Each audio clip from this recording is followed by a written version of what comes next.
Hey Mona, how are you tonight? I'm doing well. Happy New Year's.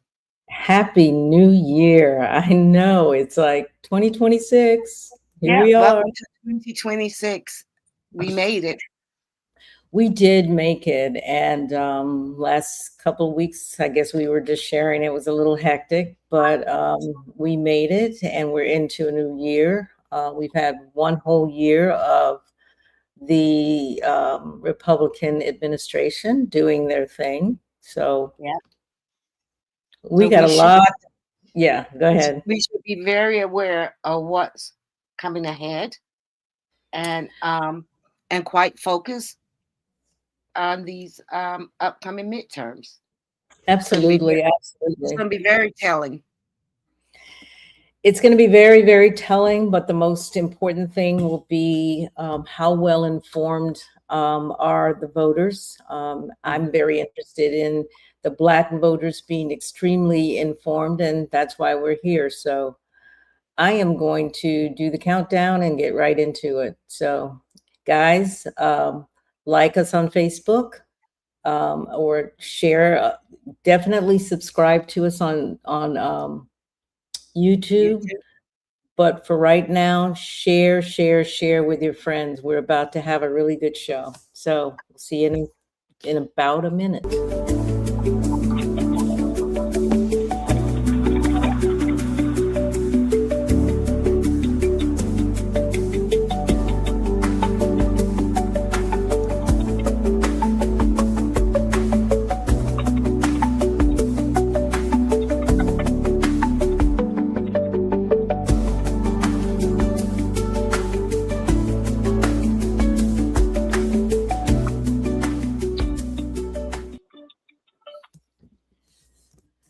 Okay, that was me taking a stretch and not getting right into the. To the black to the black independent, where we speak truth to power, unapologetically. For too long, the black vote has been treated like a given, but we're not property. We're not pawns. We are the descendants of those who built this nation. And now, we're demanding tangibles, not tokenism, because the era of blind loyalty is over. This is the Black Independent. Let's get to work. All right, let's get to work. Let's get to work. 2020. We got a lot of work for 2026. There is more work than I think people really understand. Yeah. 2025 was a whirlwind, and I don't know that we all really tapped into how our lives already have begun changing and will change significantly over the next year. Yes. The impact of 2025 will be seen in 2026. On day one, a lot of laws, January the 1st, went into effect. So we will probably need to dive into that um, our next episode. I think so. Well, tonight we're going to kind of dive into some of the laws that the Supreme Court is delving into right now that I think it's going to be really important for us to know and understand. But so we'll take our time and we'll try to make it so that we all understand it and can move accordingly. You know, in a lot of the posts that I do, Mona, right now, I just say to people, move different. You Move have to. different. Mhm. I think that's going to be our slogan after we are Black Independent. We Mhm. have to move different right now because I'm realizing that what these people want to do, and this is not any ideals from Trump. He just happen to be the face. This is what Yeah. the Heritage Foundation has been trying to do, I believe, since maybe Reconstruction, but definitely since the 80s, Right, since Reagan. since And you're Reagan. right, since Reconstruction, that was certainly one of those milestones. But Yeah, they want to um, take us back. since Reagan, it has the Heritage Foundation and those right wing um, organizations, especially as civil rights passed and a few other things had passed, they have been on a mission to turn the Absolutely. clock back. So, it's so interesting because I African Americans, right now we've taken 2025 off.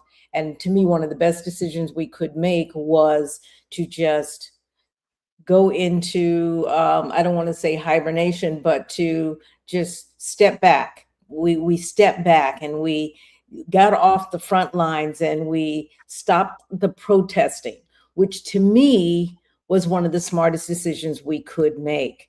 And in my opinion, it is the only way that America could truly see herself. Um, when we're out there protesting, it was very easy for them to point and say, see those Black people, didn't we tell you, blah, blah, blah.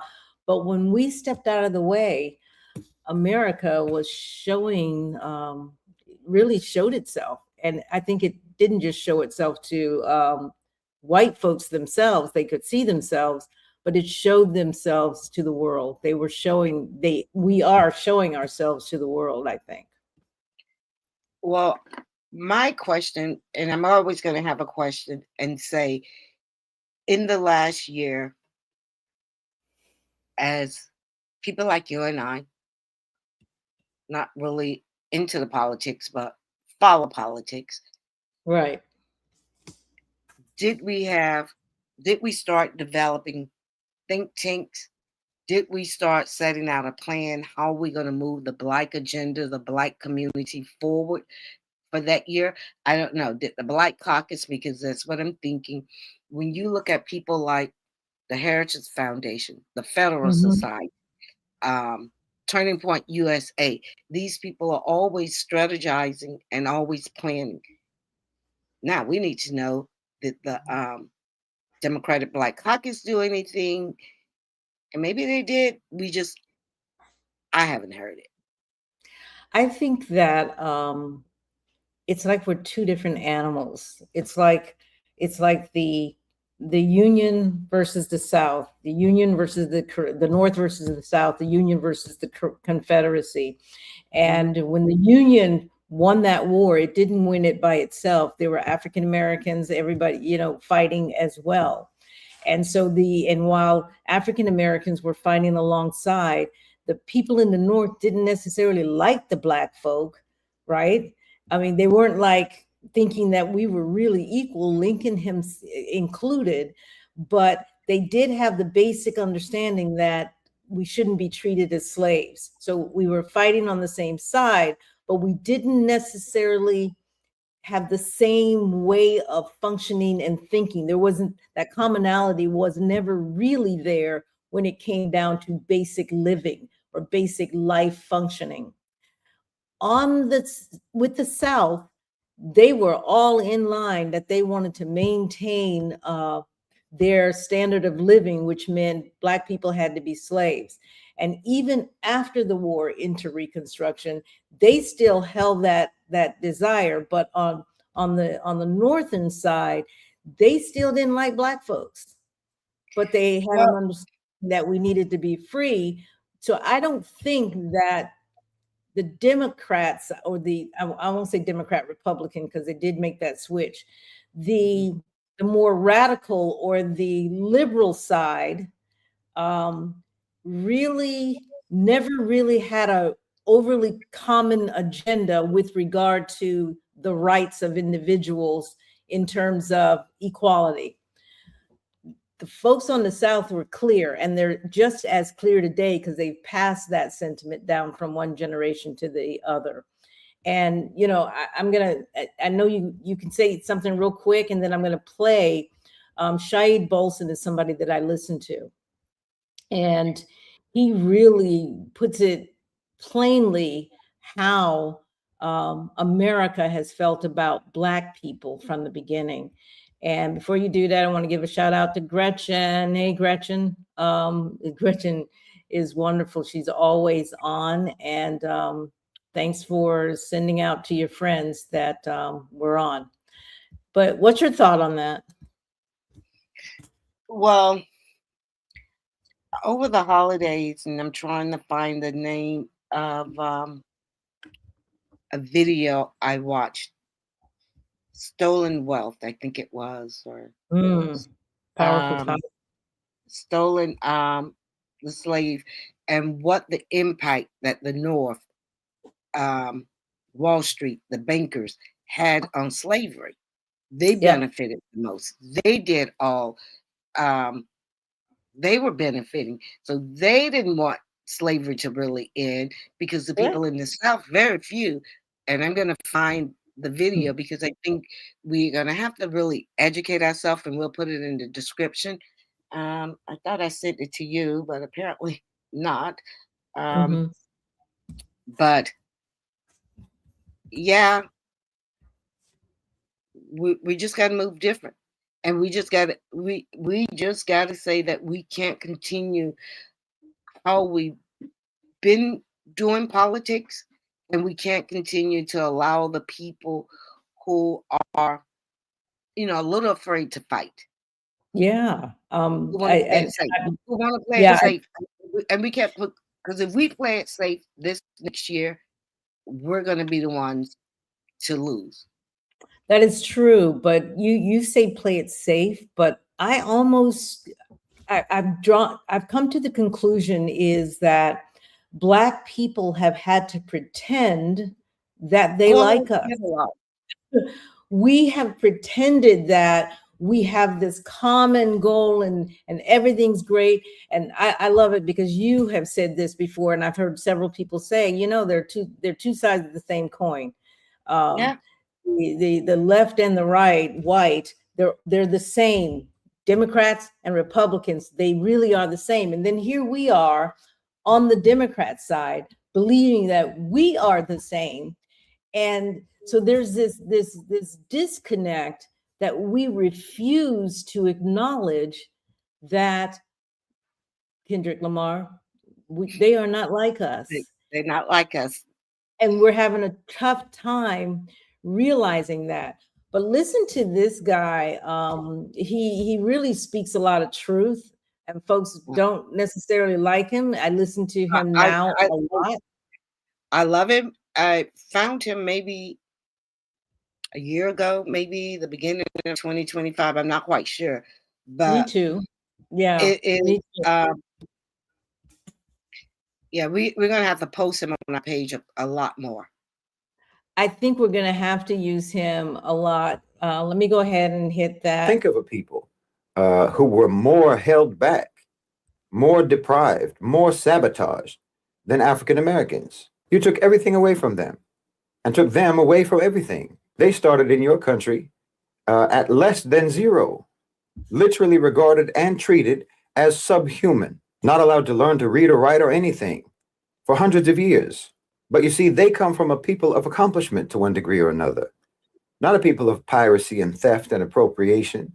They come from a people who created and built and developed in their own land. And even though you did everything that you could possibly do to suppress them, to hold them down, to hold them back, and you're still doing that until today, nevertheless, I don't think anyone can dispute the fact that African Americans have become a global cultural superpower. Culturally, they're a superpower. Whatever cultural soft power that America has in the global South, it's African American. I don't know if you. Come on. That's not me saying that. Absolutely. Now, if we said, but if we could only believe it and stick together. I know, but Imagine, because we say this, but we still think we need, and they're about to force us back to pre-construction, right? Because it's yep. going to be worse, in And, my and opinion. we're going to talk a lot about that, but we're going to start out with one thing in particular. But okay, so that's why we're doing what we're doing, is because we seem to believe, again, we have this commonality with one of two parties, right? Mhm. And we understand that we share a lot of values, but there are certain things that, and I'm just going to use reparations as a result, that even the party that we share values with believe we are not deserving of that necessarily. right? Sure. There's a reason Sure. why they feel that way, and they have that commonality, let's say, with the Republicans. And while the Republicans are at least a little bit more honest to say, absolutely not, the Democrats just slow roll it and pretend. And then we pretend Mhm. right along with. And Mhm. all I'm saying is what he is saying, that there's a power that we have, and that you just said, that we don't seem to want to recognize or acknowledge, that that's what And you we're know going what? to do this year. We're going to have to do that this year, that in isolation of the two parties, Black people are going to have to decide, here's who we are and here is our value. And for all of the policies, especially the ones, those executive orders and whatever else that are being decided by the Supreme Court right now, we have to weigh in on those, not as a Democrat or a Republican, but as Black people in a land that we were very instrumental into building. And as he just said, Saeed just said, that has contributed to the world, to the country's soft power around the world in ways that no other group has. That's Right. us. Right. And they have made trillions, billions Absolutely. of dollars off of our labor, culture, and it is now time. It's the video is called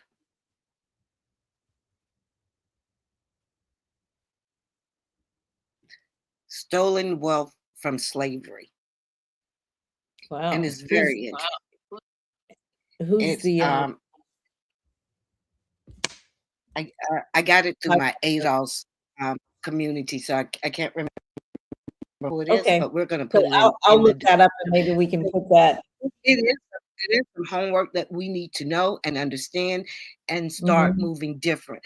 As we do know this stuff, I've been seeing a lot of Roland Martin's commentating. And Mhm. basically, I'm seeing myself, and I was a big fan of Roland when he Mhm. got started. I mean, I was on a payment plan of sending him $25 a month, Mhm. helping him and believing the Democratic system, you know, because Yeah. I believe that certain of us, if we think that we're doing okay, we just go along with it, right? And not Mhm. really pushing when Yeah. the progressive and white Democrats say time isn't time is the time isn't now. Yeah. The When we time is should not be now. pushing for this stuff in the 80s. We really should have been pushing for change in the 80s, but we all was probably doing, you know, fairly well. Yeah. Done good. And Because finally, we believed in the people that we were attaching to, and that was the Democrats at the time. We Mhm. believed we actually had a power that we absolutely did not have. And we thought that we had arrived. Mhm. Mhm. But they And that we they really did not. included us. They have now accepted us, and we don't want to. We was threading lightly. We don't want to upset the apple cart. We We were want to gonna upset them. Yeah, yeah. because we got a taste of, and not to realize that most of those people was doing well before all that anyway, Mm-hmm. and you had a peace of mind because I could just imagine the hell and the struggles one had to do to be in those situations for 20, 30 years Yeah. to maintain it, the stress alone. But you know, to even summarize what he is saying, and this is the message I think that to the listening audience, the message that we need for us to get as we start out this new year, and before we get into the election in November of this year, which is going to be critical, and we can talk about that at some point, that African Americans are the most disrespected people in this country. And Mhm. I've shown you the race hierarchy that started back 400 years ago when we were the slaves, and now advanced 400 years later, and Black males, Black females, particularly those of descent of the US enslaved, are at the bottom. Mhm. That is by design. And Sure. it's not because uh, we're so disrespected. It's not because of a lack of contribution. We contribute, and we've contributed in ways that most of us don't even understand. But it's because our contributions are deliberately hidden. They're Well, minimized. it's definitely They're it's even definitely erased. not what it's definitely not what Vivek Ramaswamy said. We're lazy, and he's finding out.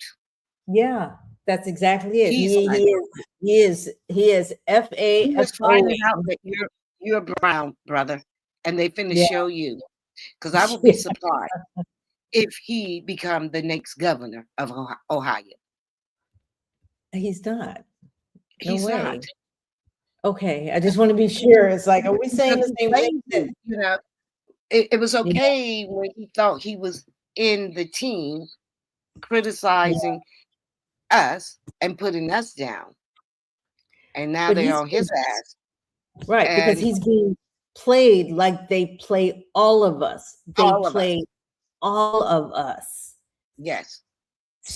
Yes. So we really, as Black people in January of 2026, as Black people, January of 2026, we need to talk to our families and get them to understand, to stop pretending that they are like us or they even like us, Mhm. and begin making moves that will help the community at large.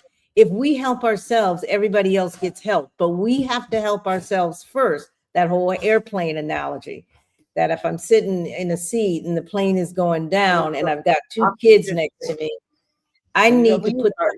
oxygen mask on me first, then the kids. Mhm. And we're not doing that as a community. First thing Um, our organizations and um, leader says, mhm, we're here to help all, Black and brown. I did mm-mm. a research and I can't remember of different organizations like the Black Caucus and Okay. the Pan Africans and the Philippines and all of the Asian people who ever have these, they caucus, right? Mhm. Not once in the mission statement included Mhm. anybody outside of their group. None of them, Ta-da. but ours, who are the poorest, who are the least. We're trying to include everybody, Black and brown. We always do, but we don't necessarily have to. Of All course we we have don't, to do, but but we here's what I'm feel we saying, do because to be able to get we have a need to say it, but we don't have to say it. All we have to do is say, we're going to focus on Black folks. We're going to get these policies written where it's protecting Black folks, et cetera, et cetera. It's going to likely help everybody else. But at the moment, for the moment that we are dealing with any issue within our community, it's for Black folks. Now, you might say, well, how would reparations help everybody else? Well, let me help you understand how that's going to help you. If, especially for our Black brothers and sisters that are coming in as immigrants, if I can afford to eat at your restaurant, if I can afford to do the kind of things that increase the Black diaspora, you are being helped, because now you have customers who can actually afford and pay for things and can also compete. We don't understand that if we build Black America, you build America, period. If we build Black America, you build the Black diaspora within the United States. which strengthens America. We don't understand that. Hmm. They understand it. They just always have to have somebody at the bottom, because society works two ways: a caste system, color system, and racism. Now, I who's like going to be that. Yeah. who's going to be at the bottom? I've already told you for 400 years, it's been us. I know. But if reparation comes in play and that starts to switch and that wealth gap starts to change, Mm-hmm. who will be at the bottom? Because somebody has to be at the bottom. Mm-hmm. Yeah. And that's what Somebody they has look at. to be at the bottom. That's true, but it doesn't have to be But based nobody on race. really has to be at the bottom. We live in a country that's supposed to be the richest country in the world. And you will have people in different income brackets, but it doesn't have to be a whole, the race as a whole, because you'll Okay, have so blacks at the bottom. I agree So with you. it could be I people at agree the with you. bottom. It could be So, people at the bottom. and I'm trying to agree with you to say, yes, the racial hierarchy disappears, and now you're dealing in class, right? Mhm, You're, mhm. you're dealing in class. Now, that's an issue too on its own. And I have this ongoing discussion with one of my friends that says, you know, it's not really about race. It's about class. It's about class. It's about class. And I'll say, it's about race first, because race is the Sure, tool sure. to keep the class in the way that it is. You get rid Mhm, of the racial tool, now we can fight on the class issues. But right mhm, now, race is the tool that the oligarchs or the wealthy elites use to make sure that the class, white lower class, stays white working lower class. And mhm, they don't see that. They don't mhm, understand that. But I say mhm. race is in the way of you dealing with the class issues, because you And guys, particularly, all they have to do is say, you know, Black people can get this, like you, and you're ready to shut down any program that you think Black people can get. And they right. know that you are that racist. And that's, I hear Black people say a lot that they don't believe the country is racist. It's about class. And I'm like, you got to be kidding me. And you might could have said that before Donald Mm-hmm. Trump, because we see what he's doing, everything he's trying to reverse. Because do you Yeah, see anything negative that he's trying to reverse that benefit white people? that's Nothing. But everything he's reversing is right. racial. Is That's racial right. that benefits us. But why So is that? it isn't about class, because we see our upper Black middle class who Mm-hmm. get government contracts, who's in the hierarchy in our racial, in our group, right? But they see that this is racial and not classism, because what he's doing is affecting all of us. Mm-hmm. That It when is. that bowling ball comes down the alley, it's gonna hit. It's knocking out all of us. So the funny thing about that is he's attacking policies or introducing executive orders that attack Black and brown people. That's true. But as always, they realize that the policies will also hit white people. But they believe that those white people are just collateral damage because their focus Sure. is to hurt us or to remove us. But they know that to do that, they are going to hit some white people, but it's insignificant compared to their numbers. And that's always been true, except now there's social media.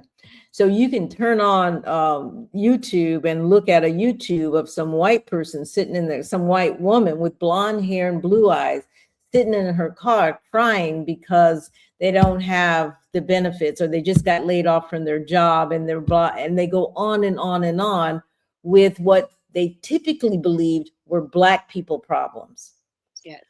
but But they've the always difference, been impacted, but they've been able to hide before. They've been able to hide it. the difference there, the safety net, and even if the safety net isn't there, they will be able to bounce back probably quicker before we do. Generally, But you, that is the truth, where they hide amongst whiteness. So there are welfare queen white people, I truly believe, oh, sure. but they are able to hide within among the whiteness, even though, now I go looking for trailer parks in the city to say, well, these white poor people, well, they're there. There's lots of trailer parks. I was just ignoring them, but they, especially when their kids go to school, it's harder to tell them, especially in high school, it's harder to tell them from the regular kids because they can hide amongst them. Mm-hmm, mm-hmm. They've been very good at hiding the fact that they're on welfare, let's say, or SNAP benefits or whatever it's called. And they've been able to hide and sort of mingle into whiteness and pretend that they have more, that they are experiencing the American dream. So it's kind of interesting. But today we're gonna try to tie policies and court decisions and political arguments directly back to the history, so that we understand that there's nothing new under the sun, and what they're trying to do, they're erasing things that were settled law. And we need to understand what we're experiencing and what we're seeing. We already know that they reversed Roe v. Wade, and that was settled law. And that's a reality. And women have died since that ruling. And we need to understand that there are more rulings coming down the pipeline. Quite a bit. Yeah. So, but this year, go ahead. No, that would affect us directly. Whether you agree or not, it affects us directly. So I'm thinking this year, Mona, right into the midterm elections in November. You guys, I can't say that enough. The midterm elections are coming in November. There are, and I'm going to just say arguably, three parties, two that are viable, and then the independent that is actually growing. Black people need to find themselves and then vote according to their values and not according to their party. And I can't say that enough. And we're going to be saying that a lot because there are a lot of Supreme Court decisions. Trump is doing executive orders. We've got attorneys out there that are challenging those orders. It's getting to the federal courts, and from the federal, there's an appeal, and it gets to the Supreme Court, which is exactly what they want. They want this to happen.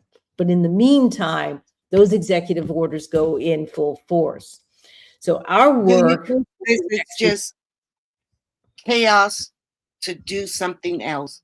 Because do you believe some of that? Yes. As I do not believe a lot of these executive orders, they want us to have fear, to be fighting stuff that I don't believe that he could change. Except and basically we're in a wait and see. Because I don't believe some of these things that the Supreme Court probably will agree with him, but some of these amendments, I just don't think they're going to change these. So Trump has, in his first term, he had 250, give or take, executive orders. I thought it was maybe like 77. I don't know why that's stuck in my head. But yeah, 250. Okay, it's in the notes that I kind And of sent you. he did that in Uh, 1 year.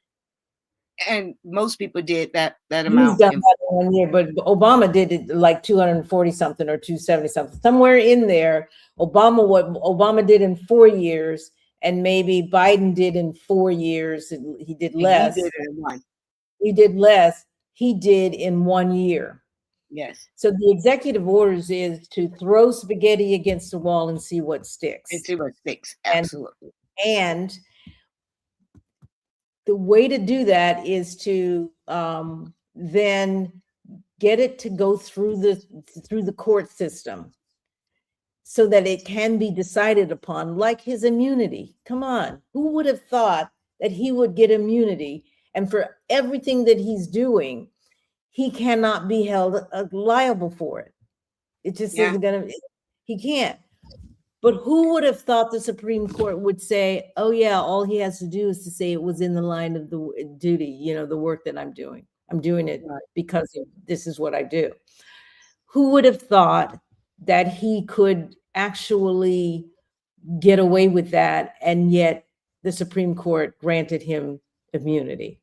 Now, the people that work for him don't have it, but here's what they have. They have, what is that thing called? Pardons.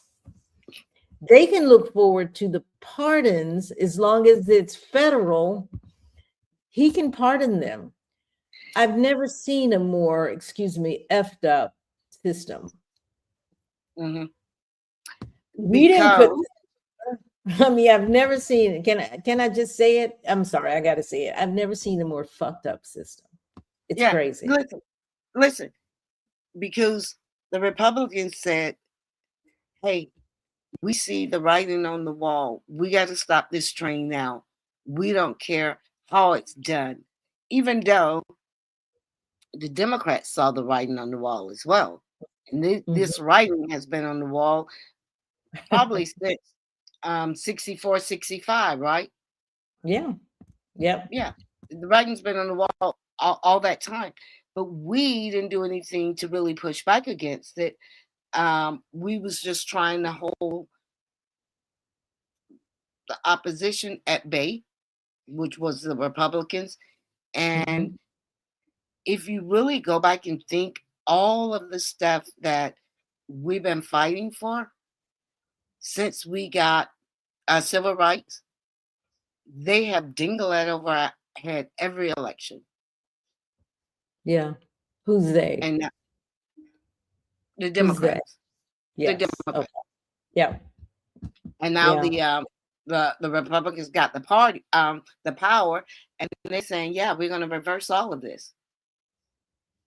They're reversing everything. Mark my words, to those who are listening, every civil right that you have, including women's right to vote, is on the chopping block for them. They are already talking about it. They are already writing up bills.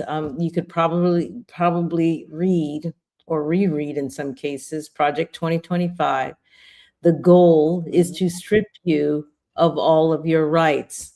And that would be everyone except white men. And I think, and I don't know if you saw Handmaid's Tale, but I watched it. I think that Black men and brown men, while they will not get to be the head commander in this new iteration, as long as they do what they're told, they may be okay. But they will never really have power. They will never really have power because in the white man's white America, they are in total control. You'll be able to survive. You wouldn't be able to live. We'll be just surviving. They are building a white role. Well, there'll be some. Remember, in slavery, there was the what do you call that guy that the overseer? The overseer. Yeah, he had a whip, the black one, and they said they loved the black ones better than the white ones because the black ones had no mercy on the brothers. Yeah. They were the hardest. And that's how it is today as well when we put them in these middle management jobs. They're harder on their own people than they are white people. So they understand that dynamic and they will use it to their advantage. But the key is they will want a very apartheid-like existence, and black people will not have any sense of real responsibility that is not controlled by them. Again, Absolutely. Yeah. again, Yeah. right? Yeah. So, So because go ahead. I'm eating this pepper, by the way. I keep this pepper comes from our garden, the Sulphur Springs garden. Go ahead. all right, looks good. Looks good. Mm-hmm. But We're gonna have to buckle down, and we're gonna have to the division that we have inside of our community is gonna have to end really quick, because this train is moving so fast but you that can't. But we're not going we to be don't able to just do the magic wand. right. Well, people just gonna have to see the writing on the wall, because I think what is about to happen, we could even look at, and these things are going to happen in to different groups inside of our community, right? So those who on the ACA supplements, right, Mm-hmm. for health insurance, the Yeah. majority of those people, and it's quite a bit of Black people that's on that Mm-hmm. Mm-hmm. on that program, and these are mostly self-employed, working class, working poor, and the working middle upper class people. Yeah. Depending on where you fall in there, like my insurance doubled, but I'm in good health, so I was able to keep it at a reasonable price. Yeah. And then if something happened, then I would take the heavy load. So now I'm out here on the wish and a prayer that nothing happens the next year, right? Okay. Yeah. But Yeah. I need to check for my. those that could not do that, they either gonna have to drop it or Many cut people will something else drop. out. Yeah, Or I cut saw a something young else lady. out. If you need the insurance, you're gonna have to keep it, and then you're just gonna have to cut out something else. Because if you have any type of condition or anything like that, and you're constantly at the doctor or you're on medication or something like that, Mm-hmm. you still will have to keep it, because it still will be beneficial. But you're gonna have to cut out a whole lot of other stuff. And that's very real. I saw another video short where a young white woman she said, I'm going to likely die because I don't have insurance anymore. Mm-hmm. That's all she said in the short. She was just sort of thinking, she says, I may die this year because I don't have insurance. Now, I don't know what her presenting issues are, but she was deciding that without insurance, which she decided she could not afford, she was going to likely die pretty soon. So I was just kind of like, it's that real for a whole lot of folks. It's that it is and they're that not real for a whole lot of people. It's not just Black folks, and I think that's what people tend to go to first. Well, it's Black people, but it's Right. actually, I'm seeing a lot of young white people that are realizing that the American dream isn't for them. They don't get it. But And like the guy in the video said, listen, when they put these policies in place to harm us, it doesn't work. It doesn't stick. Will some of us get hurt? Yes, but we will bounce back. They will not. Not as Yeah. easy. They will bounce back as well, but we will be on the other side of this election. Yeah, we know how to. We will survive the next 3 years. Would it be a Yeah. struggle? Yes, but we know how to deal with the struggle. I agree with you. I agree with you on that. But the thing about it is, we don't just misunderstand history. I think what we do is we misunderstand power.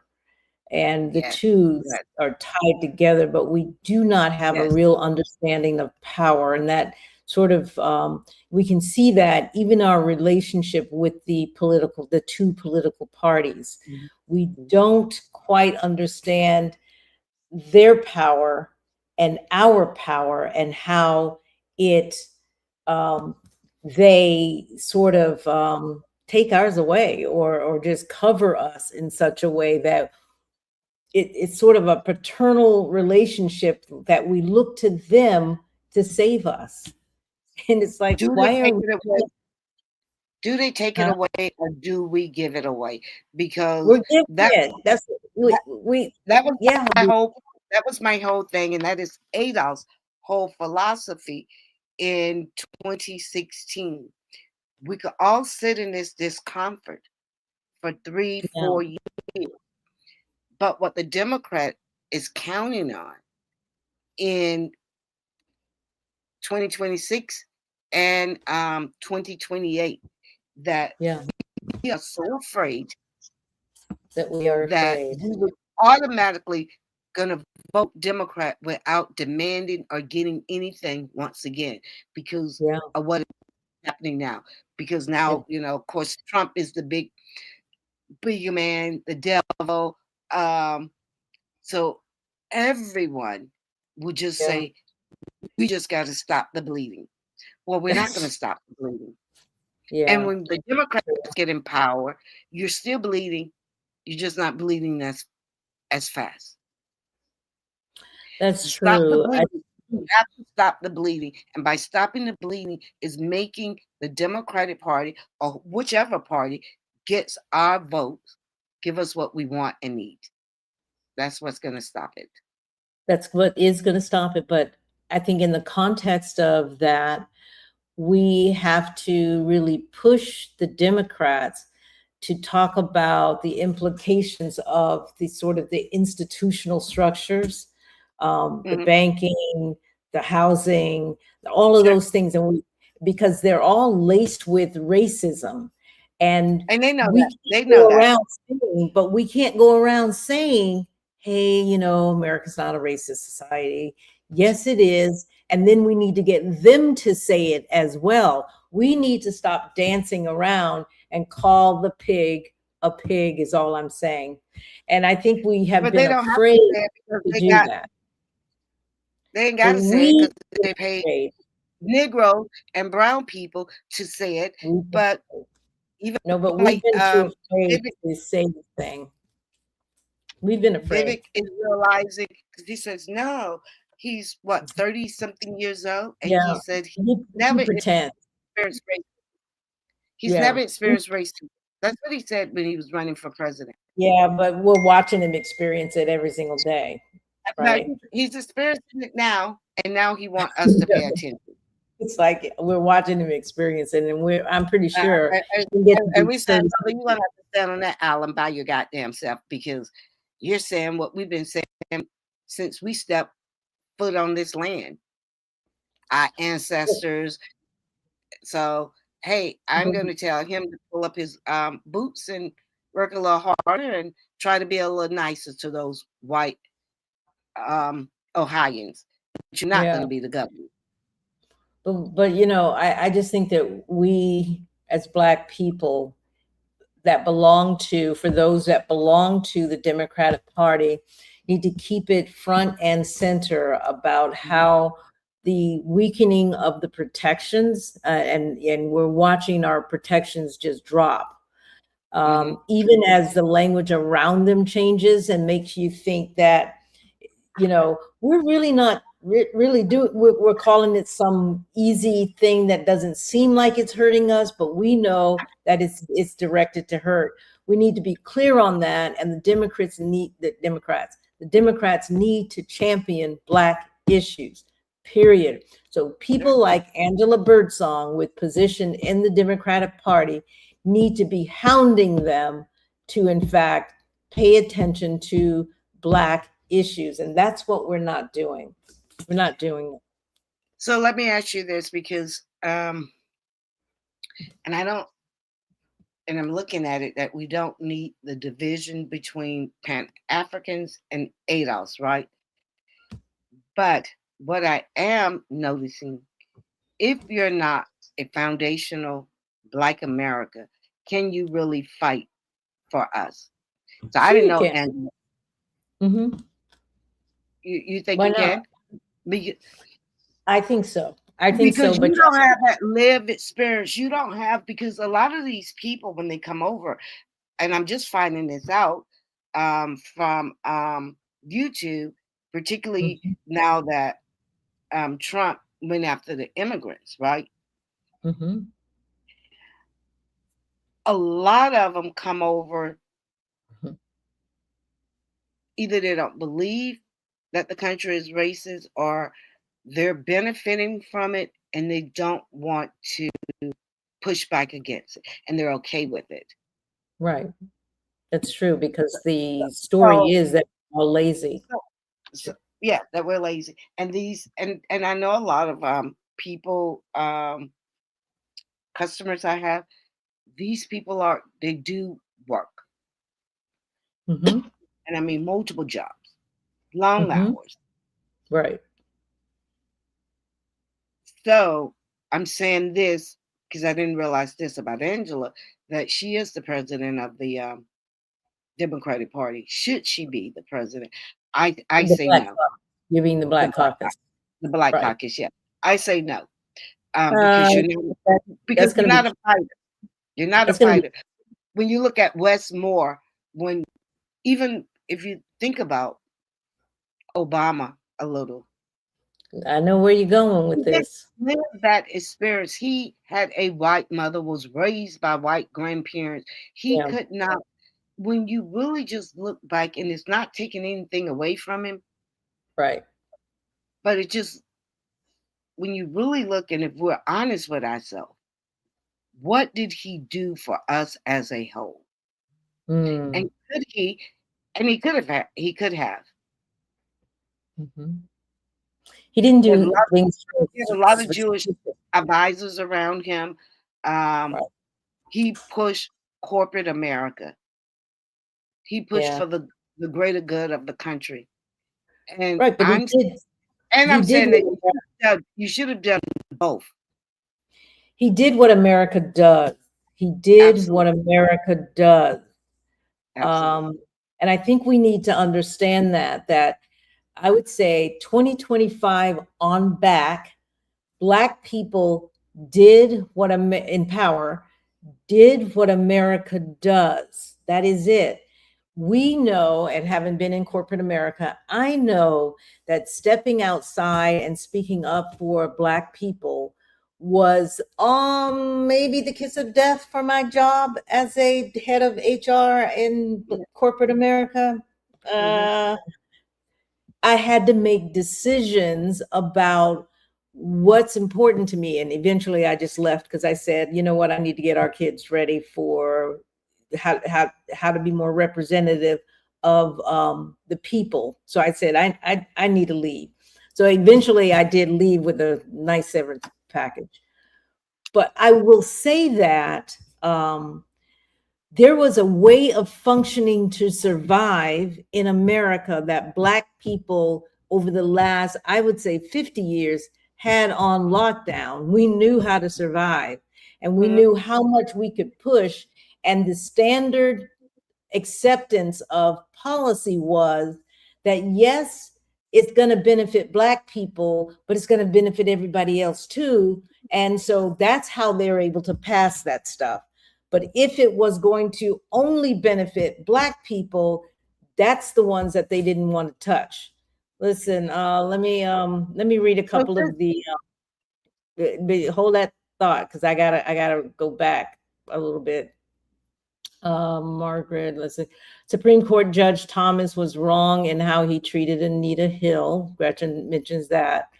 You can't talk about Trump. Now, this is us and me not stopping when I should have, so that we have the context. Are all races health insurance? Are all races health insurance? I'm not sure I get that. If you get it, Mona. speak on that. History always repeats itself. That is true. Then we have Joe Robinson. If you're not pushing economic power, you're leaving the game early. I can agree with that wholeheartedly. And Gretchen, I agree with that, sir.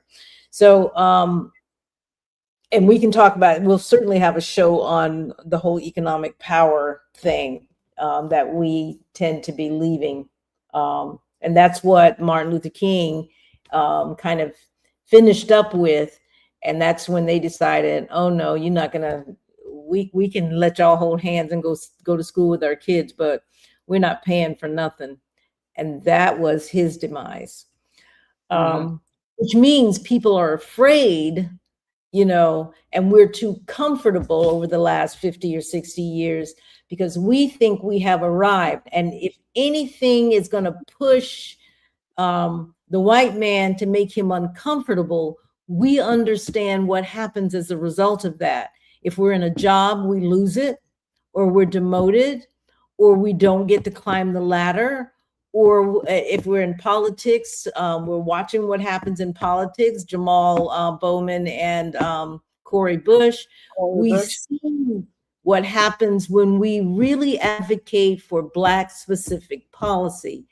And that 2025 back has been, for lack of a better word, scary. And we want to be comfortable because we got mortgages and we've got car payments and we've got kids that need to be in college.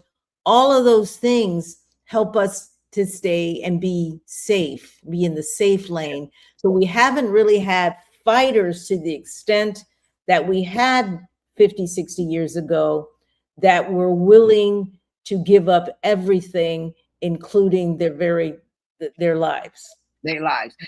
So when they were fighting then, they had not entered America, corporate America, or American society. All right, so we've done that. So we have to figure out a way, and we have to figure out a way very quickly that if you're there, maybe you just go along, but our politicians and the voters will have to change this. We're going to need people like a Jasmine Crockett, like a Cori Bush. Oh, And but we have to Jasmine is too loud. She's too ghetto. Come on. But that's what they say, and we already know from the 7th principle of Kwanzaa that we cannot let them determine and say Define who we narrative. are. Tell our stories. And Tell our narrate. story. Tell us who Mhm. we are, and then we have to shrink because Marjorie Taylor Greene was white trash. No one said nothing. They pushed her, let her be the mouthpiece until they were She's tired white. of her. She's Yes. white. And, They can and, get and away that's with what that. I'm saying. And those people stood behind her correctly. Now Our that's what we're standard- gonna have. our That's what we're gonna standard- have to be able to change real quick. Yeah. Back to us pretending. We are in this era of pretending or pretense. And even when Obama became president, I know that a lot of us said he better not get in there and embarrass us, and he needs to da da da da da da That's da. all we want. Yep. And we were looking for him to be a stellar representation of Black, and he became that. So much so that we got nothing done really that was helpful to Black life in terms of improving it in the way that we think it needed to move forward. He So was a symbol. we He have was to a be symbol. careful to not, we have to be careful to not box Jasmine Crockett. We have to be careful not to box or somebody else. Oh, Shador Sanders. I was listening to him in an interview, and I said, and I heard some ex-coach or ex-player who said, he's fine and everything. It's just the way that he talks and the way that he needs to learn how to articulate better. It's like you want him to sound like the white man, but that man right now is getting his point across. He's challenging interviewers who are asking him ridiculous questions. He is not afraid. Do not make that man afraid. Jasmine Mm-hmm. Crockett, do not make that woman afraid, right? Mm-hmm. Mm-hmm. Support them. Show your Mm-hmm. support for them the way you did not show your support for Jamal Bowman, because when he pulled Mm-hmm. that fire alarm, allegedly, Black people went crazy like he But did. look here. We have to give the brother a pass, because even that, I never forget when he admitted to it. I was riding to work and I was like, "What the fuck, man, dude? Why?" A- and he said Because he was something. playing their game. Yes, He he was, said something, and then you know what I said? Okay, they do all kind of crazy effed up stuff, and they get a pass, but we're gonna right. drive that. So I was just okay with it. I'm sorry, I'm laughing. I was okay with it. He But did Black what he. people need to understand, but we need to understand, A, have our own strategy. Our strategy would not have had him pulling that alarm Right. because our strategy would not have had him putting himself out there the way that he did all by himself. And same thing with Cori Bush. We don't have a strategy. And when those sort of politicians are out there that are not tailored and cultured and follow the playbook, Obama-esque, Mhm. um, we get mad at them and we dog them out just like everybody else. And that's a mistake, people. In 2026, you cannot do that. You need the loudmouths that are going to be smart, because Absolutely. you've sent them and got their education, what have you. Now you've got to trust them, because the environment today, the political environment today, is not the political environment of 5, 10 years ago. It just isn't. So we have to let our young people loose. We have to let them go. We have to let them be bold. We have to um, give them the agenda that for Black people, because we don't even do that in a cohesive way where people understand what they're fighting for when they are sitting in those seats. And most of the people that are sitting in those seats for the fight that's ahead of us should not be sitting in those seats. A lot of them. I mean, we got a clean house. Anybody that's getting biking from APAC or any of those corporations like that, we know got to go, because they're Mm-hmm. not going to push our agenda. I was doing a thing and we just had so much going on. I wanted to do a podcast on winners and losers in Mm-hmm. 2025. And it Mm-hmm. is, unfortunately, in my opinion, a lot of losers that can't continue into 2026. They have been compromised and they're not going to work in the best interest of us. I know, but we have to decide that those people Yes. cannot move forward. We Yes. tend to allow them to move forward by not voting, just a few voting, and then they get through, and then we get nothing done, and then we cry about it. Right. I want to say real quick here, Kamitra joined us, and she said that this next generation isn't buying into that narrative, and that's very true, and I Absolutely. love that. Absolutely. I Absolutely. love what they're doing, but I also do not want us to squash out their excitement, their exuberance, their understanding of where we need to go as a people. We have a tendency to do that. Back We do. up a little bit. But we have It's a whole to make different sure now this next generation is voting at 90% and higher. Well, how do we do that? How do we do that? We're gonna, as communities, as the Black churches, as Okay, just you're just giving individuals. me you're giving me what we have done in the past. What we have done in the past has not necessarily worked. Social media is a major, major driver of information. How do we do that, that we are pulling in these young people, right? And I don't have the answer. I'm just asking you, and you're giving me what I would have said, but I get the No, feeling that I'm gonna it's say more.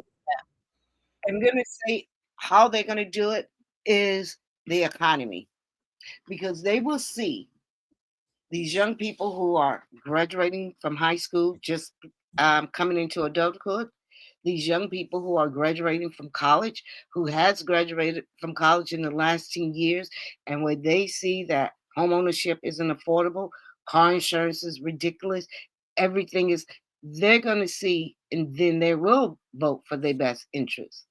They will Maybe. get, I believe it's going to be, Do you know why I because say maybe?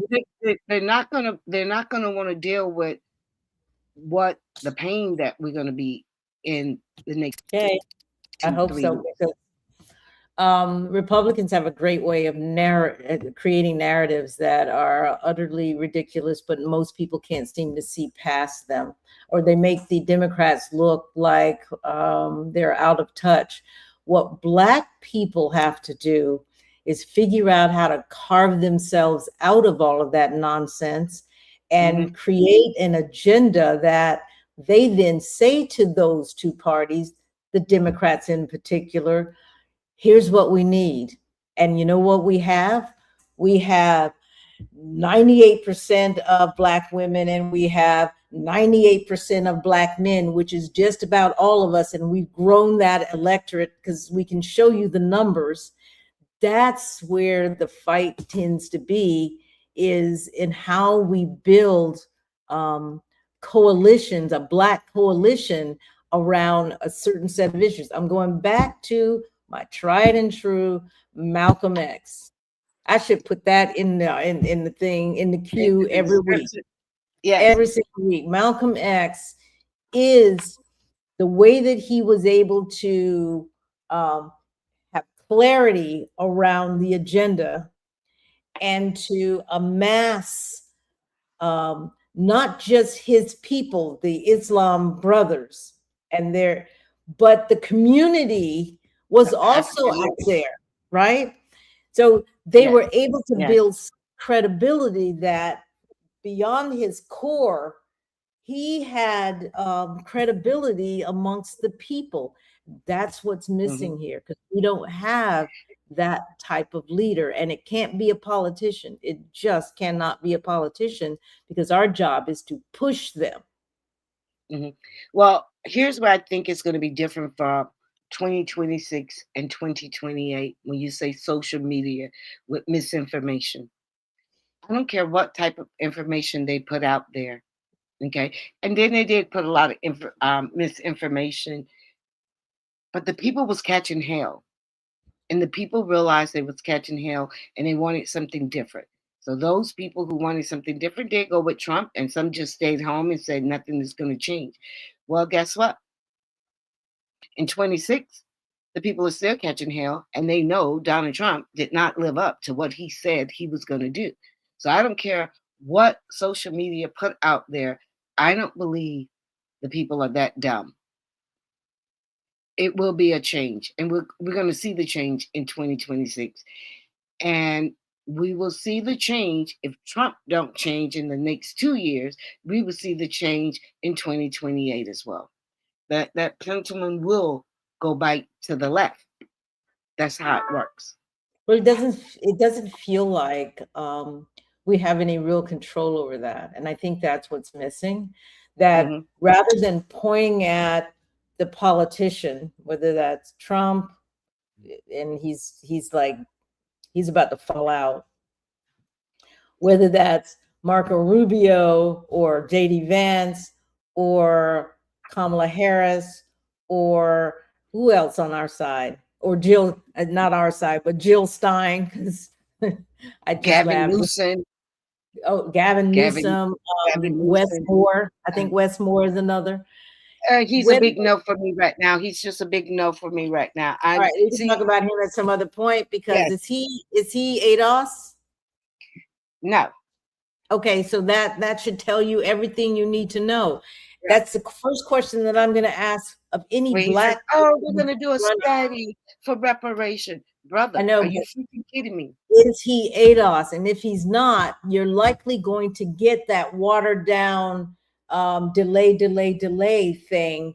And Mm-hmm. if you have no agenda, and I guess that's the point that I'm going to make, is Black people need to stop looking outside of themselves as a group and look internal, which is what Heritage Foundation did.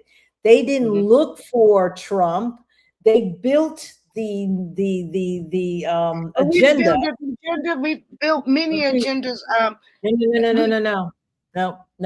No. Sorry. I've seen many agendas over time. I even went back to look at what Malcolm X were doing. I looked back at the group during the 1972, where there are so many different agendas. We, in 2026, before this midterm election, especially before the next presidential election, have to come up with some specific issues that not only address the very specific issues of African Americans with ancestry here in this country, but also talk about how the Black immigrants tie into this. But we also have to understand the larger diaspora, and this is beyond ADOS, I know, but I am definitely in terms of how the world is shifting and how that all works together or not. America is on the decline. It is declining rapidly, especially under this administration. The entire world is watching. And if we don't pay attention, not just to our issues here, because we are no longer right now a superpower, we are not the most powerful country in the world. We probably have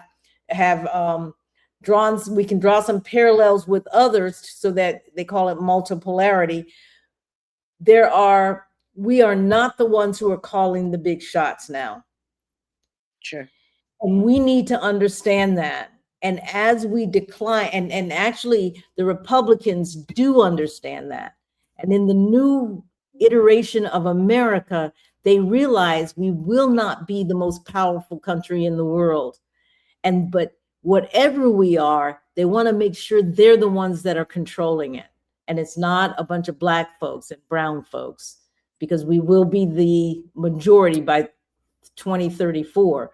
They have to be sure that is not being run by Black and brown folks. America, as somebody said, and I quote, America is a white country, and we're going to fight to make it a white country and not a country for Black and brown people. We can be here, but we cannot be in control, even though we will be the majority at that point. So there are some Supreme Court, the Supreme Court is looking at a lot of the executive orders that are being passed down. And that's the scary one. That's the scary part, because I think I mentioned to you before, or I sent you a clip of, not even a clip, but the podcast Joy Reid. Mm-hmm. You gotta, Joy Reid has become a whole different person, period. Yeah. And I'm trying to give her all the break that I could do, because I realize what you said. When you work for corporate America, you work for corporate America. You come to that podcast, and you're sitting at that desk and you're reading what they put in front of you.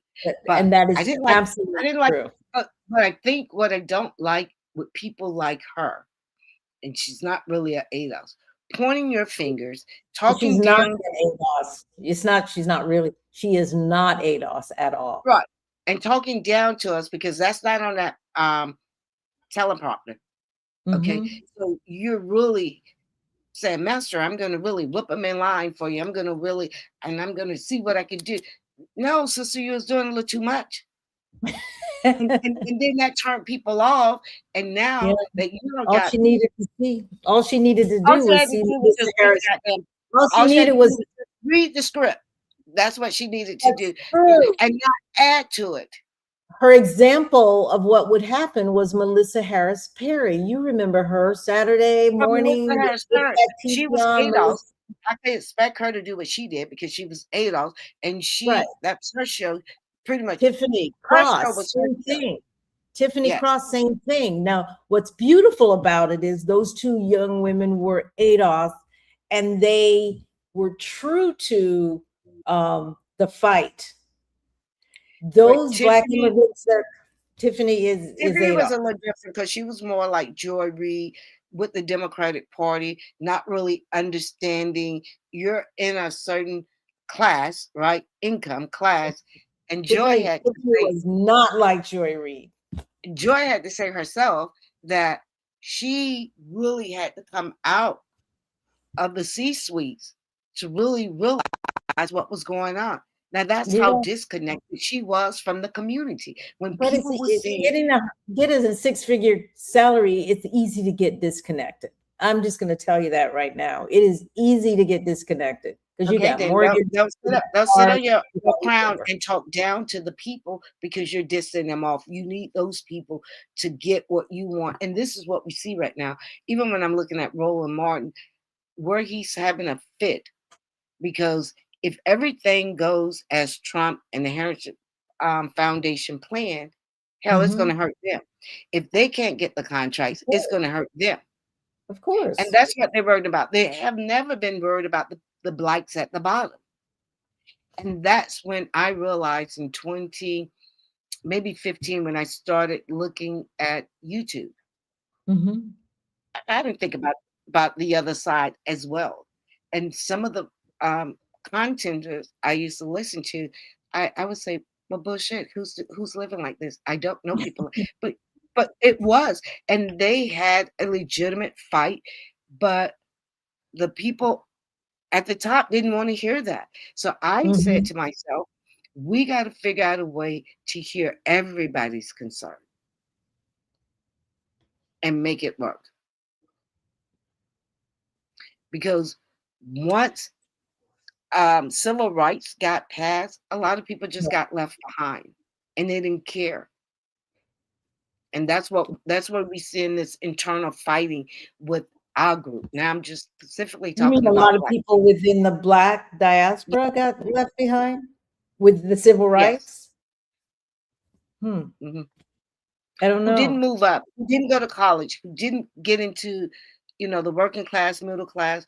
Okay, so it wasn't enough.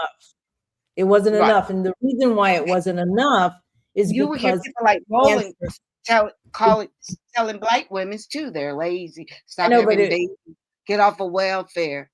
Okay, I get that, but it's only fortunate that you didn't do anything really special. It's just however we was born. I agree with you on the point that it wasn't enough, because what would be enough is reparations. Absolutely. You cannot pass the civil rights. And this is where, back to the point Joe Robinson was making, you don't talk economic, empowerment or what have you, then you're why are you even talking?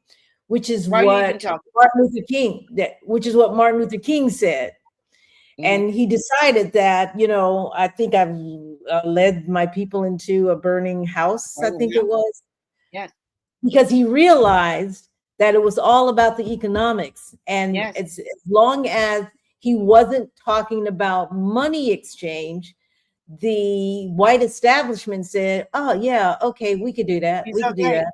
Yeah. Right. And nobody pushed that. Money and go ahead.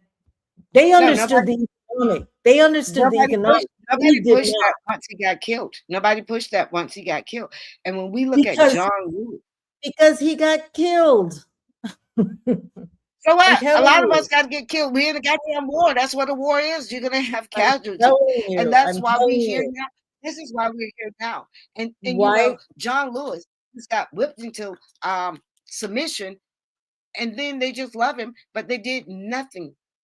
Yeah, but there's a way. The white man has really figured out for the radical Black people, and white people, I either have to buy you, and that's in a job, that could be in money under the table, that could be just whatever, different ways.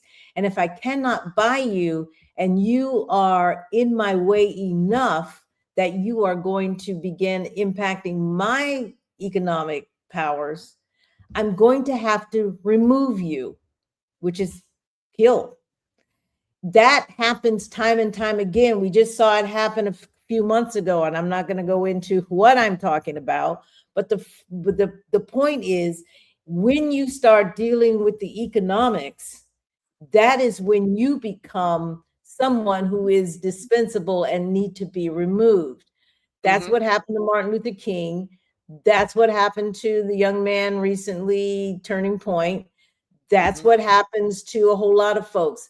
And the politicians But understand this. could they constantly keep doing that if we all would have They've been they doing would it have for what, 200 came in some odd years? alignment? I mean, they can't kill hundreds of us. Yeah, they can. I mean, we used to be, remember back in Reconstruction, there was so many Black politicians. It was just beautiful, No, especially in Mississippi. they just fell in line. They didn't kill him. I mean, they just Mm. think because No, no, they no, no, killed no, no. Martin Luther King, we got afraid.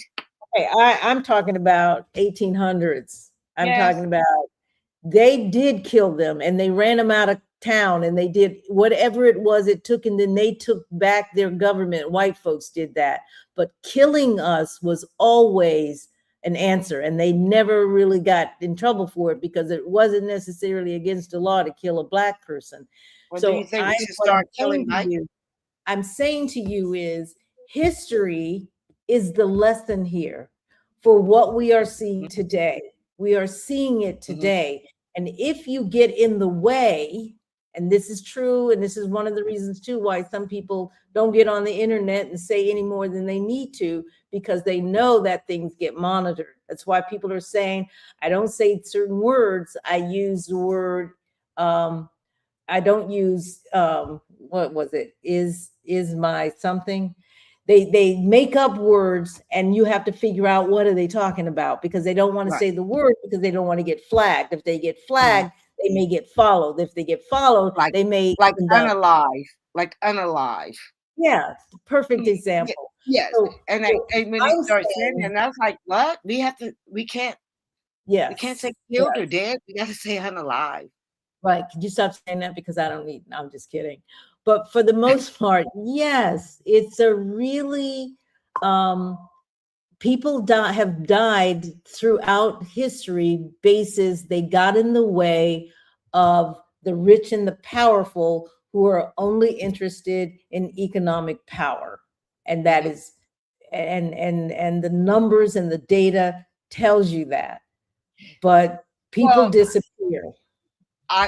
yes, I I just believe that we cannot do what we did in the past because that will be Mhm, repeating history, and that we have to mhm. push back against that. And we have to get a group of people and don't leave it only to the talented 10. No, you don't. But you can. But here's the deal: we've already identified people, let's say on a national level, that are not afraid. We Mhm. cannot snuff we cannot make them fearful. We need to let them be themselves to Sure. move that agenda, and we need to make sure they get into office. And these Mhm. are the ones who are not going to comply. They're just Mhm. going to totally be themselves. Mhm. And I say this, and I'm looking, Or they're going to Ashley, represent us. They're not going to right? buckle. But They're not going to buckle to Ashley, that pressure. yeah, Ashley Kane, and I'm saying Kane, but I know her as Ashley Morrow, but she's on. She's one of those personalities out there that I'm saying her.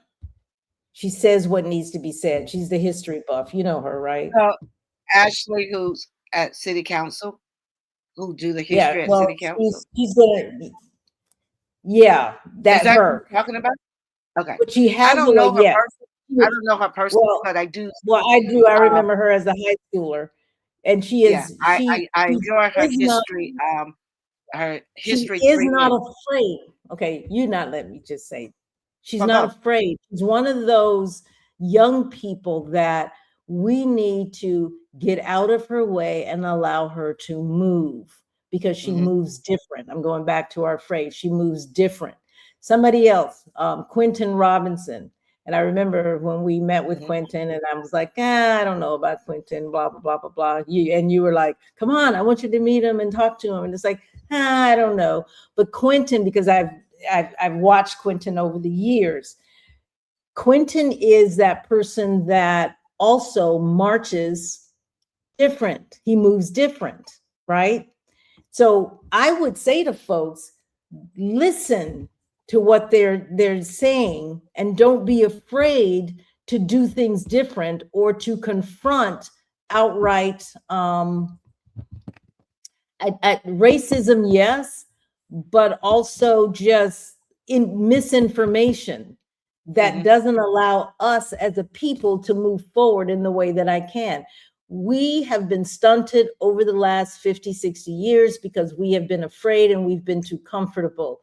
This young group is prepared. And I'm saying, let's let them lead because they have the tools to meet the very different way government and the world is running today. Mhm. So, do you think when you said that and misinformation and the first thing came to mind were white Republicans, maybe even some Democrats are trying to do different now, is with these celebrities. And you think of Nicki Minaj. How should we deal with people like that? Snoop Dogg, um, it's another guy who was pushing Trump. Even the ones that are pushing the Democrat narrative. Should our community look at these people only as entertainment, which I like to say, I often say to my daughter that they Nicki Minaj, we had a great conversation with this because she used to love Nicki Minaj, right? Mm-hmm. She is speaking in her best interest, her financial interest. Correct. That's right. She is not, she she has not lived your life. She's also Same, not a same, U.S. same thing citizen. with She's not a Snoop, citizen of the United States. citizen of the United States. Same thing with Snoop Dogg, though. You know, these people are not fighting; they're fighting for themselves. Okay. So they're not There fighting for, is, and we all need right. to maybe as a group say, no, they I don't don't know. represent. They can't speak for us. I got it. But what do you do with Clarence Thomas? What do you do with Rick Scott? What do you do with Well, Byron Donaldson? You do the those same thing people have, with them. well, those people have sold Because out, and they're Republicans, and they're not speaking for us anyway. But these other I got people it. were But I got you. I hear you. they're There black were Democrats. Democrats. Let's put it here in Democrats. But there are Democrats and Republicans, and they are people that switch through the parties or switch through depending upon what they deem as their own personal interests. The Yes. one thing I like about Black people, and I like it because I'm Black, but the thing that I like about us is that we are about community. We are Mhm. about how do we all move forward together as a community. Some of us, however, have adopted the white philosophy of moving forward. And if you buy into individualism, which is what the United States capitalism, individualism, and how I am doing it, as long as I'm taking care of my family and some of us move over into that lane. And I can hear it sometimes when I hear even some of the people in our circle talk. They talk Mhm. about what they have. They talk about their 401k and how Mhm. their things are growing and how Mhm. they never talk about the well-being of community. They Right. don't. And Mhm. it's a philosophy. You either have to decide, I'm all about community, and yes, I'm doing well, but I want to make sure everybody else is doing well too. So I'm going to vote this way, and I'm going to go to this rally, even though it's really not about me. And the Right. same thing even on abortion rights, whether you agree or not, you understand the need in the community and you go with it because individually I'm okay on that, or I'm going thinking another way, but I do get it. Mhm. Not individualists. They tend to be less concerned about community and caring for others. And we Mhm. actually have Black people who are very much of that persuasion. Quite a bit. It's not about us or we. It is certainly individual, Yeah, but that is no Nicki longer going to Minaj, be. That is no longer going to be. They're no longer going to be able to be successful that way. I know, but Nicki Minaj has some very specific problems that she needs for Trump to solve for her. Yes. And one Yes. has to do with her brother, Mhm. and the other just because those people do not like her. Mhm. Charlie Kirk Yo, did not Charlie Kirk called her trash. correct, He but literally called her trash.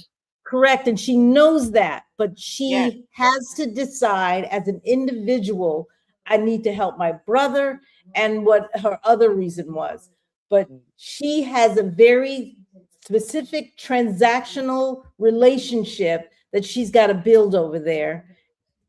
So we need to understand that. Byron Donaldson, he does come from another country. I don't know if Mhm. he was born here or not, but his parents definitely.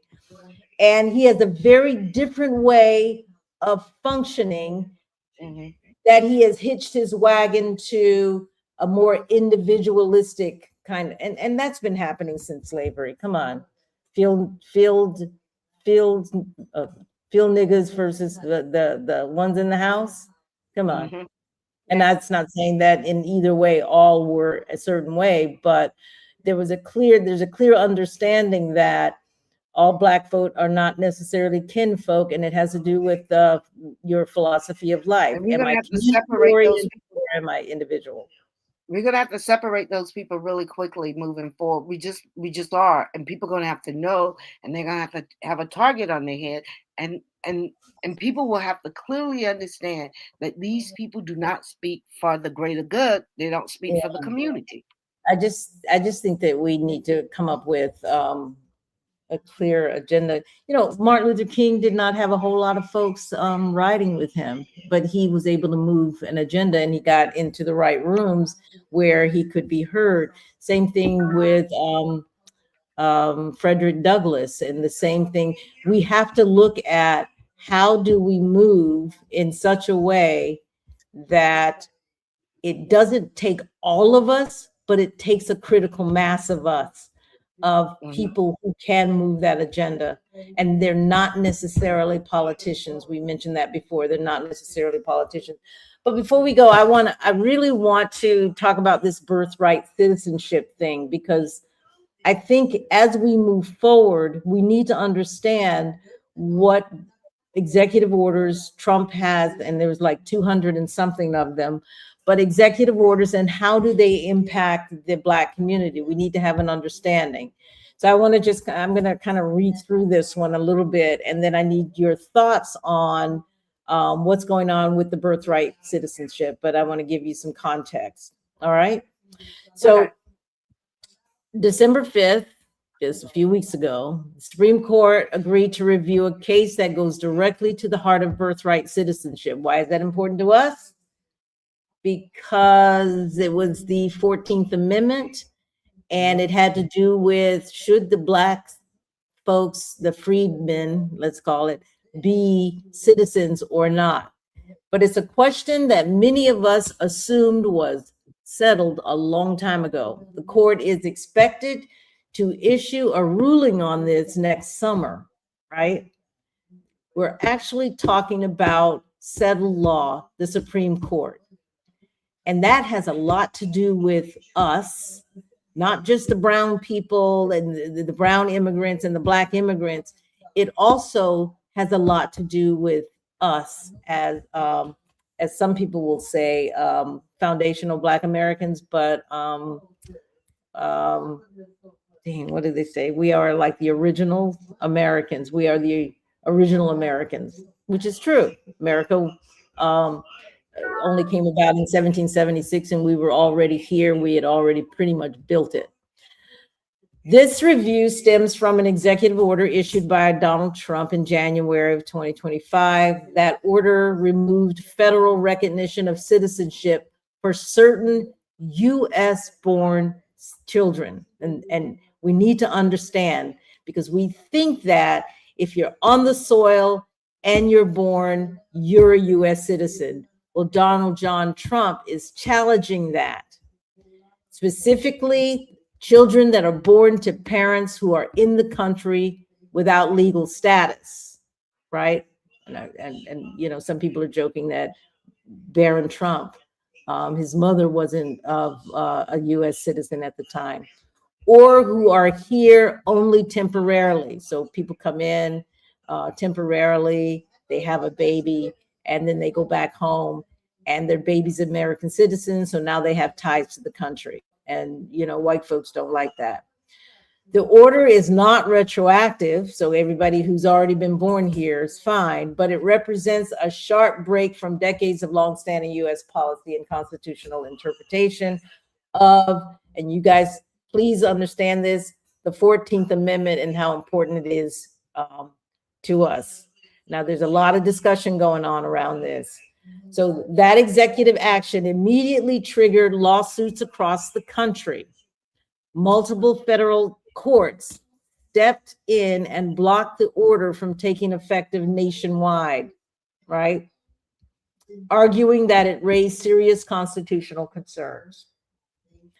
The case is now before the Supreme Court. It's not yet a final ruling on birthright citizenship itself. But what the court is being asked to decide right now is whether lower federal courts who ruled that they are U.S. citizens did not have the authority to issue a nationwide injunction stopping the policy everywhere while it is being challenged. And I think right now, and correct me if I'm wrong, Mona, right now the courts rule that federal judges cannot do nationwide decisions, which means that if I have a baby and if I'm having a baby here and I am not a legal citizen and I'm in a state that says it's okay, then I have a baby that's a U.S. citizen. But if I'm in another state, if I go to another state, I am no longer a U.S. citizen, so I can't move out of that state. And that, to me, is chaotic. Well, But that's why they ruled on that. That's why this is going to be challenged, and that's why this would not hold up in court. These executive orders, in my opinion, is to create fear, right? Ooh, yeah. It is to really his first 100 days that he said he was going to do what he was going to do to start doing all of that is while these court rulings and filings, lawsuits came up against it. But for ADO, they cannot change that. They cannot reverse the 14th Amendment. Now, I don't know if they were going to do some type of amendment, but I can remember, I think in the 80s, I can remember, and I don't know if this is offensive, when they used to refer to them as anchor babies. Do you remember that? It was really big in the 80s, I believe. And, yeah, I knew people that came in from other Africa. And particularly from like Asia, white countries where white America at the time was trying to build the white population, and it was okay. You really wasn't seeing these Inca babies coming in from Mexico and all of this stuff. They were coming from the Philippines. The rich people have dual citizenship. Now, in the military, you always, a baby is born in a country in the military, they have dual citizenship.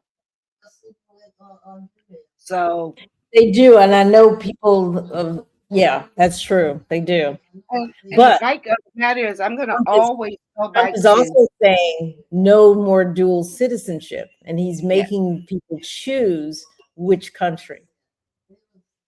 yeah. And I think, now, in my opinion, look, I don't know. I really don't know on this, but I would think that you would be, the baby would be citizenship of the parents, of the mother, really,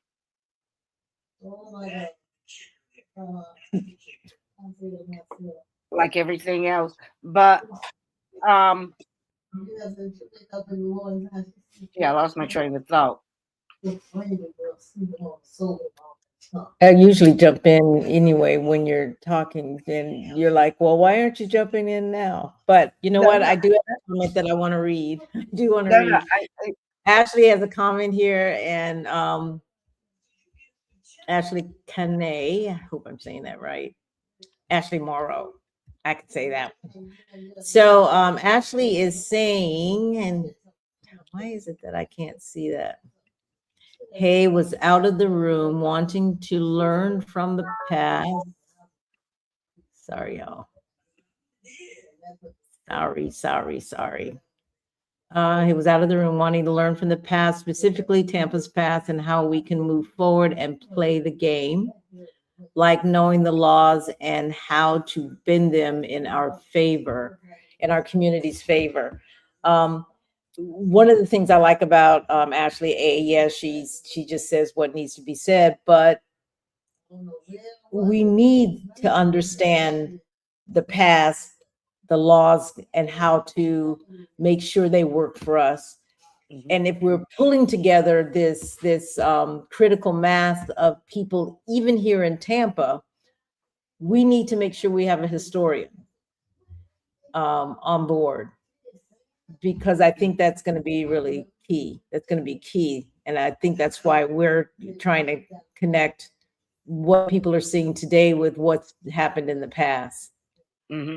And you know, the other main issue we have, particularly in our local, then we're talking more um, national, but local, that we got to get politicians to do our Yeah, bidding.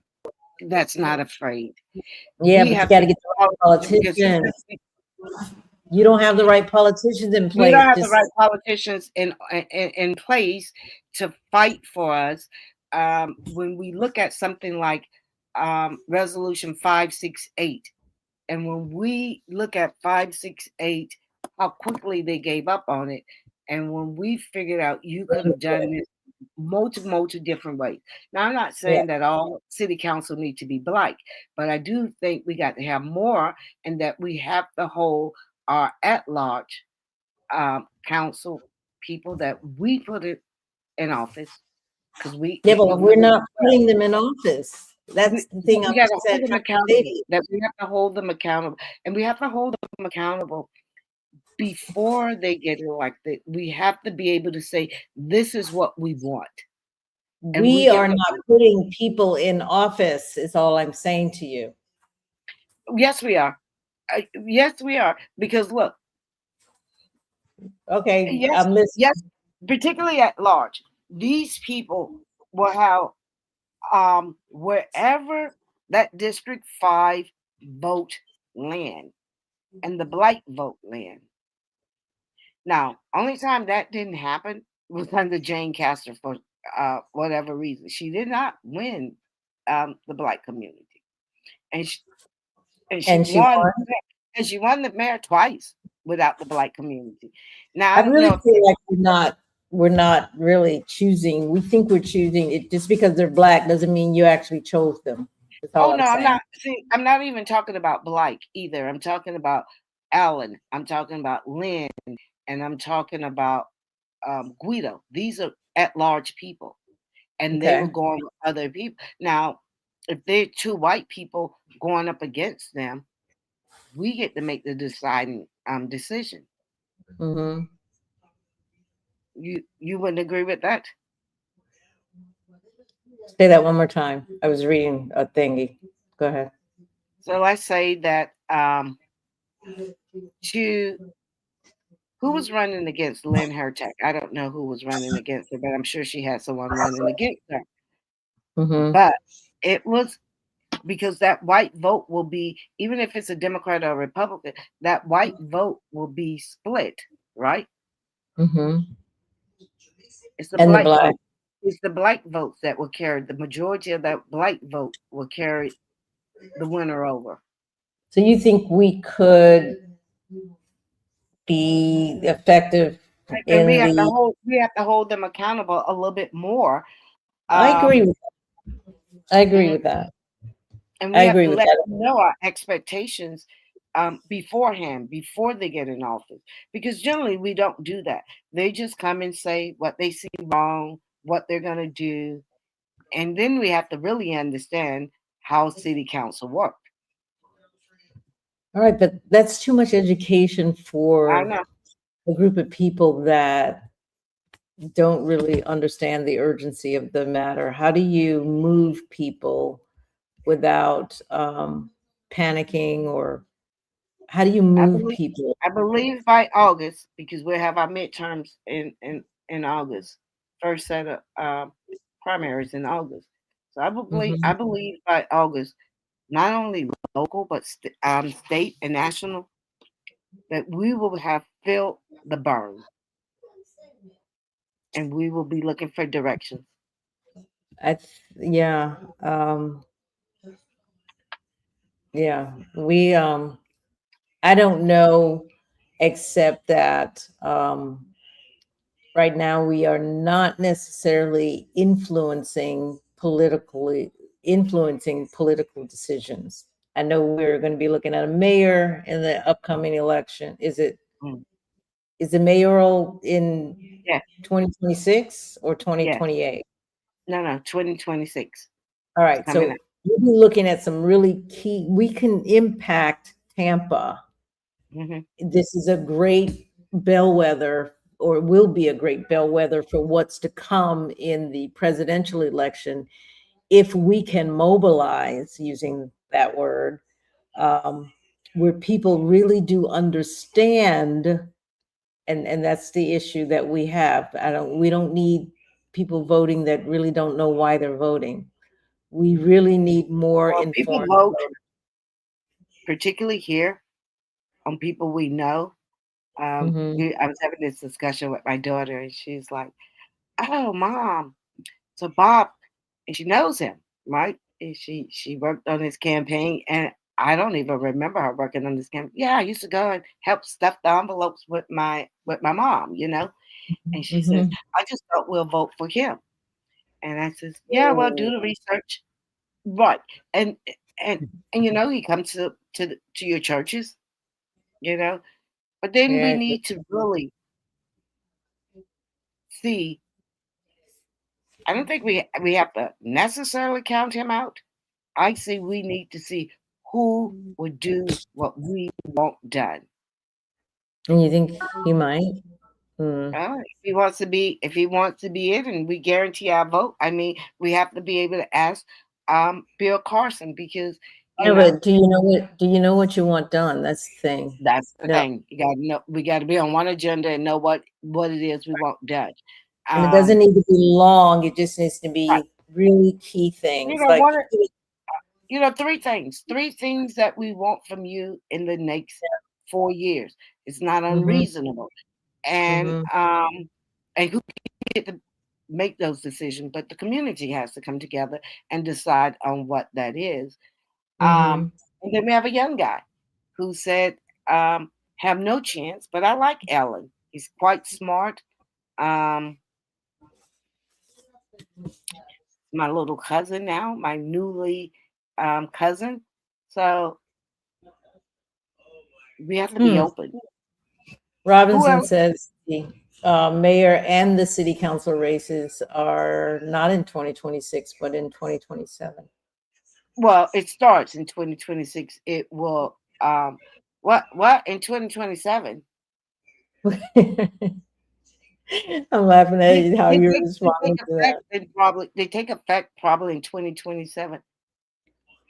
The mayor and city council races are in 2027, he says. That's Okay, pretty clear. it could be in March. Yes. Okay. That's, Uh, yeah, that could be true. yeah, I'll check that, but I got so many things open, I can't really get to it. But for the most part, just thank you for that. There will be at least 2 open seats on city council due to term limits. Is it 2? I thought there were a whole lot more than that. Well, I know Bill Carson is up. He's running for Mhm. mayor, and Vieira. So Well, when yeah, is I guess we need to when get all is that data. We need to get all that data. when is it may be in March, because we said when Naya ran, that seat was going to be open again in 15 months or so. Hmm. So that will take her into around March, right? Like what you're suggesting. No, I believe that seat will be up in 2026. I'm just checking real quick. I just decided to bite the bullet. But Council. sometimes that is ran with the mayor's race. That could be when Lynn Hertach is up as well. Mm-hmm. Okay. Register. No, I do not need a sample ballot. Elections. Um, open the elections page. 2026 state senate district special election. Election dates and deadlines. So there's a Senate district special election on February 23rd. There's a Plant City. Nobody cares about Plant City. No, I didn't really say that. 2026 primary election.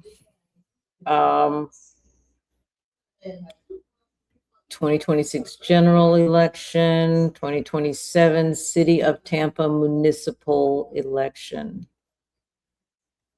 Did you hear me? I did.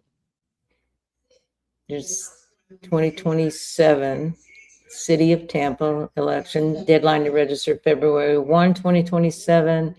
Early voting to be determined, and the election day is March 2nd, 2027. Yeah, the mayor race usually be. It doesn't be. That's correct. That's what I said. March. Yeah. Yeah, it's 2027 March. Okay. Thank you, Yes. Joe Robinson. I didn't want to stop without people really understanding whether or not that was correct or not. He was correct. Oh well, So if he said that it was correct, I had no doubt. he says, and he did say election March 2027. Thank you, Joe. All city council and mayor terms are up in 2027. He said, yeah. So that is going to be really key, Black folks. You can actually, in my opinion, we can actually demonstrate power in these seats that are coming up. But if there's 44,000 folks in D5 and only 5,000 are voting, give or take in both stats, That's a huge problem. that's a lot of work, but we need That's to a get huge, to work.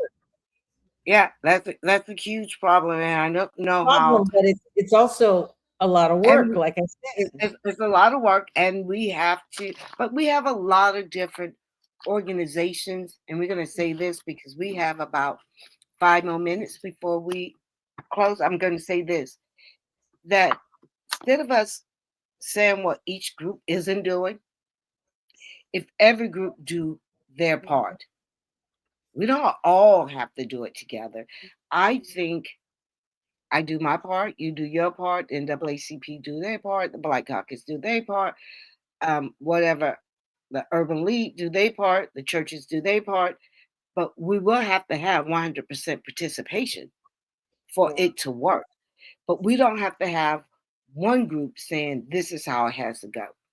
We know that we need to get people registered and get them to vote. Bottom line, Yeah. The bottom voting correctly. It would be even better if we could all agree before August who we want to get behind. It could be a lot easier. We tend to tear each other down in our community when these elections come around, you know. Mhm. And I'm good people, and you know these people, and then Mhm. we end up not speaking, and so we have to we have to figure that we got to just grow the f up. I just We kind just of got we just got to grow up and be mature and stop looking at personal things. The Deltas want to pick the Deltas or the AKA. We need to be picking fighters. so if Bottom, the bottom line. if the Divine Nine came together, their pan, whatever they call it, group, then all We the do what leaders they do. Yes, all the leaders come together and they discuss, here's who's running, let's come up with our slate, and yes. let's go out to our separate sororities and fraternities, and these are the folks that we're going to support. Mhm. And even if they said, let's pull the leaders of, let's pull in the links, let's pull in, sort of rising, let's pull in NAACP, and let's all Let's talk let's about. let's pull in all the groups. The presidents or the Well, I was leaders. trying to say all All the of groups, those but groups yeah, should I think should that be that's able to come to an agreement. We should be able to come to agreement, and then they bring and, it back to their groups and push and it. that's leadership, and That's that, leadership. friends, would be That's how the leadership. Heritage Foundation did it. These people Right. wasn't one person, one organization. They have about 20, 30 different organizations, and they all agree on that agenda.